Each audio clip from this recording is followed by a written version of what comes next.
बताऊंगा।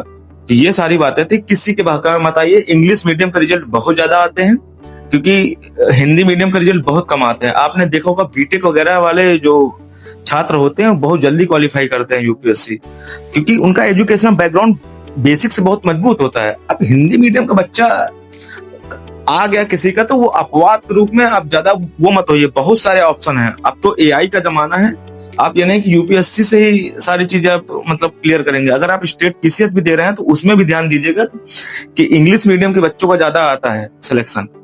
तो कोचिंग के बहकावे में बिल्कुल मत आइएगा, बैच वैच से दूरी बना के रखिएगा, ठीक है ना। गाइडेंस के लिए आप यूट्यूब देख लीजिएगा, लेकिन किसी का बैच परचेज करने से सिलेक्शन नहीं होता है। अगर बैच परचेज करने से सिलेक्शन होता तो जितने भी बेरोजगार छात्र हैं, 10 लाख फॉर्म पड़े थे यूपीएससी में, 10 लाख बच्चों ने बैच परचेज किया था, तो सभी का तो सिलेक्शन हुआ नहीं। ये सारी बातें हैं, इसमें बाई लक भी काम करता है। अब सपोज दैट मेरिट 50 नंबर का, ये मैं एग्जाम्पल दे रहा हूँ, प्री मेंस अलग, वो तो अलग लग जाती है। 50 नंबर सपोज दैट मेरिट गई है, 50 नंबर पे बच्चे ने क्वालिफाई, लेकिन जो 49 नंबर जिस बच्चे ने गेन किया सिलेक्शन, तो 1 नंबर वो रह गया। इसका मतलब ये तो नहीं कि वो उसके पास वो क्षमता नहीं थी, वो काबिलियत नहीं थी, उसने मेहनत नहीं की, ठीक है ना, या उसके पास उतना ज्ञान नहीं है।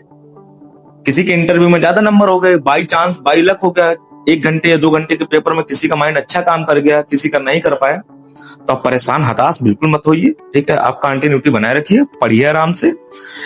किसी की तुलना मत कीजिएगा किसी से कि नहीं उन्होंने ये कर लिया है मैं नहीं किया है, उन्होंने ये कर लिया मैं नहीं कर पाया।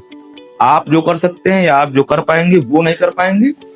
अगर सब लोग एक समान हो जाएंगे तो फिर ये जो चीजें चल रही प्रकृति में, ये चलेंगी नहीं।